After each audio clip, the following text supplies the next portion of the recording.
Aujourd'hui, on va garder ça à portée de main. Parce qu'aujourd'hui, on va parler de vampires. Mais d'abord, générique.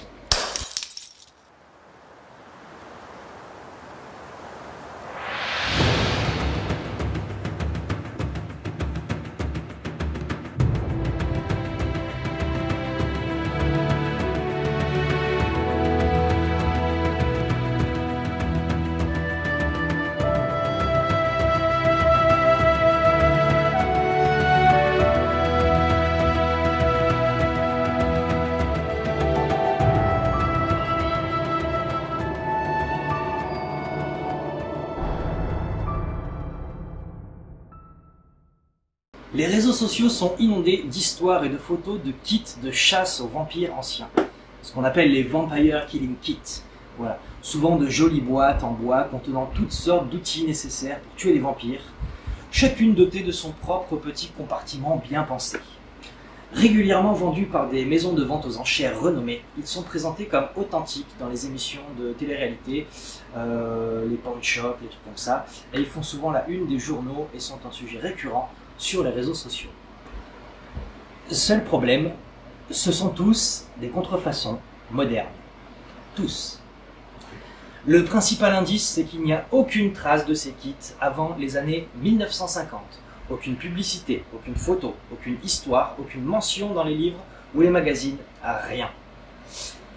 Les années 1950 ont vu la popularité des films d'horreur de la Hammer. Les films, les histoires et les bandes dessinées de vampires sont sortis les uns après les autres. Le moment idéal pour quelqu'un d'intelligent, de créatif et de talentueux de se lancer dans la création d'un produit qui coûterait cher. Et bien que la folie des vampires ait recommencé dans les années 1950, je suis très généreux ici, car je pense que les kits ont été produits plus tard, probablement à partir de la fin des années 1970. Je comprends que les gens veuillent qu'ils soient authentiques. Ils sont superbes, et j'adorerais en posséder un moi-même, un authentique. Mais je m'oppose à ce que les gens prétendent que ce sont de véritables antiquités. Et pourtant, j'en ai deux dans la collection, je vous les montrerai juste après. On ne sait pas exactement quand ça a commencé, ni qui a commencé, mais un jour, quelqu'un a créé un kit de chasse aux vampires en achetant une belle boîte ancienne, en y ajoutant quelques vieux objets, en aiguisant quelques pieux et en assemblant tout. Donc oui, le kit de chasseur de vampires est en partie ancien, puisqu'il est constitué avec des objets qui sont d'époque. La boîte, les objets sont souvent authentiques. Mais assembler le tout et créer ce kit en prétendant qu'il s'agit d'un véritable ensemble ancien est malhonnête. Je pense que les maisons de vente aux enchères sont également un peu injustes en ne mentionnant pas clairement que l'objet complet n'est pas ancien. On dirait qu'elles sont volontairement vagues dans leur description sans vraiment dire la vérité. Alors en France, on est un peu épargné, mais aux États-Unis, si vous allez visiter quelques sites de vente aux enchères, c'est une catastrophe. Et il est temps de démystifier les choses. Commençons par la logique. Beaucoup de kits contiennent beaucoup d'objets inutiles pour chasser les vampires. Examinez le contenu et réfléchissez à ce dont vous avez réellement besoin et à la raison pour laquelle vous vous embêteriez à trimballer tout le reste. Regardez aussi ce que les gens pensaient du combat contre les vampires au XIXe siècle. Avant l'apparition des films, des bandes dessinées et des séries, le consensus général était qu'il suffisait de planter un pieu dans le cœur et ou de décapiter le suceur de sang. Dans le roman original de Bram Stoker, Dracula était tué d'un coup de couteau Bowie. Nul besoin d'un kit complet pour un marteau, des pieux ou un couteau. Il s'agissait généralement d'objets faciles à obtenir, improvisés, ou trouvés dans une maison, une ferme ou un château du XIXe siècle. Il faut tuer un vampire. Alors, est-ce qu'il faut une boîte sophistiquée, remplie de toutes sortes de choses et la trimballer partout? Ou faut-il simplement se précipiter dans un hangar, attraper une faux ou une pelle, et lui en mettre un grand coup dans la tronche? Et des balles en argent. Leur efficacité contre les vampires était généralement méconnue, jusqu'à ce que Montague Summer mentionne leur utilisation dans ce livre dans les années 20. Le contenu de la plupart des kits nous indique que leurs créateurs ne se sont pas inspirés du folklore vampirique original, mais des livres du XXe siècle et des films des années 1950 à 1970. Oui, parce que le folklore vampirique originel, il date du XVIIe siècle. Peut-être qu'on en parlera un petit peu un jour parce que c'est assez intéressant. Vous allez voir qu'on est bien loin du mythe popularisé par Bram Stoker et tout ce qui s'en est suivi. D'ailleurs, Revenons sur ces Vampire Killing Kits. D'après vous, combien il y a eu de chasseurs de vampires professionnels à l'époque, hein? Parce que sur eBay, sur Etsy, il y en a beaucoup, mais à l'époque, je suis pas sûr. Une explication plus rationnelle serait qu'il ne s'agissait pas de kit de chasse aux vampires, mais d'un kit d'autodéfense, vendu à des touristes crédules. Cette histoire a plus de sens, mais il n'y a toujours aucune preuve que ces kits aient été fabriqués, vendus n'importe où avant les années 1950. Je mets au défi quiconque possède ou vend un kit de chasse aux vampires ancien de le faire tester et authentifier scientifiquement en datant le tissu et la colle utilisés pour la fabrication de la boîte. Après tout, si tous les articles achetés séparément possèdent des compartiments parfaitement ajustés, ils doivent avoir été fabriqués spécialement pour ces objets. Et la doublure en tissu et la colle doivent être au moins aussi anciennes que les objets qu'ils contiennent. C'est exactement ce qu'a fait le musée Mercer de Doylestown en Pennsylvanie aux États-Unis. Ayant des doutes sur leur kit de chasse aux vampires, ils l'ont fait tester scientifiquement. Et vous l'aurez deviné, certaines parties du kit se sont révélées modernes. Les produits chimiques utilisés dans la fabrication du papier n'ont été utilisés qu'en 1945, la colle était moderne, etc.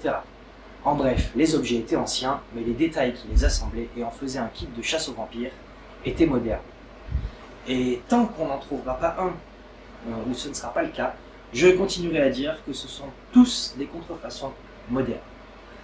Par ailleurs, le musée Mercer a conservé le kit dans sa collection, mais a mis à jour la fiche d'information expliquant qu'il s'agit d'un faux du XXe siècle. Le Royal Armouries Museum de Leeds possède également un kit dans sa collection, dont il explique aux visiteurs qu'il s'agit d'un faux des années 1970. Bravo à ces musées, bravo, vraiment. Je pense que même s'il s'agit d'un faux, c'est un objet intéressant à collectionner quand même, hein. Les kits de chasse ou de défense contre les vampires sont donc tous des créations modernes, des années 1970 à aujourd'hui. Les vendeurs honnêtes sont clairs à ce sujet, tandis que les vendeurs malhonnêtes restent vagues ou mentent sur leur âge. Toujours est-il que ça reste un bel objet de collection, surtout quand on est amateur de cabinet de curiosité, surtout quand on a creusé comme moi le mythe vampirique. Vraiment, si ça vous intéresse, dites-le parce qu'on peut en faire une vidéo, c'est très intéressant et vous allez voir, on est très très loin. Il y a Elodie qui approuve, hein, parce qu'elle a vu le spectacle que je proposais sur le sujet. C'est vraiment très très loin de ce qui se faisait à l'époque, avant que Bram Stoker et Dracula viennent un petit peu chambouler ça, le cinéma aussi. Le mythe vampirique est très très différent de ce qu'on pense. Donc je serais ravi de vous en parler plus en détail si ça vous intéresse. En attendant, je vais vous montrer les deux coffrets que j'ai en ma possession. Un qui est un coffret en bois avec pas mal de contenu. Le deuxième qui m'a été gracieusement offert d'ailleurs. Je remercie la personne alors qui a souhaité rester anonyme. Donc je ne vais pas mentionner son nom, mais merci. Pour la petite anecdote, la personne m'a donné le coffret, m'a juste dit il y a un Le Faucheux à l'intérieur que j'aimerais conserver parce que je collectionne les armes à feu. Mais j'ai trouvé un modèle exactement équivalent grâce à mon ami Benjamin de l'Atelier des Flammes Noires que je salue et que je remercie. Vous verrez, c'est dans la petite boîte noire et bleue. Donc merci à Benji qui m'a permis de reconstituer ce kit. Et je vous laisse apprécier ces objets de collection. C'est très vieux et très ancien Vampire Killing Kit. Régalez-vous.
Voilà, c'est tout pour l'épisode d'aujourd'hui. Si vous voulez qu'on creuse le sujet vampirique, dites-le parce que je vous l'ai dit, on a plein de choses à dire.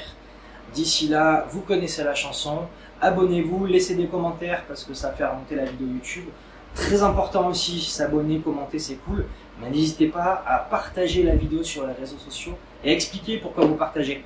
Ah bah tiens, j'ai découvert cette chaîne YouTube, c'est hyper cool, c'est intéressant, le mec est beau gosse. Voilà, dites des trucs, partagez la vidéo parce que quand vous partagez et en expliquant pourquoi vous partagez sur les réseaux, ça nous aide encore 1000 fois plus que si vous faisiez un simple partage sans rien dire.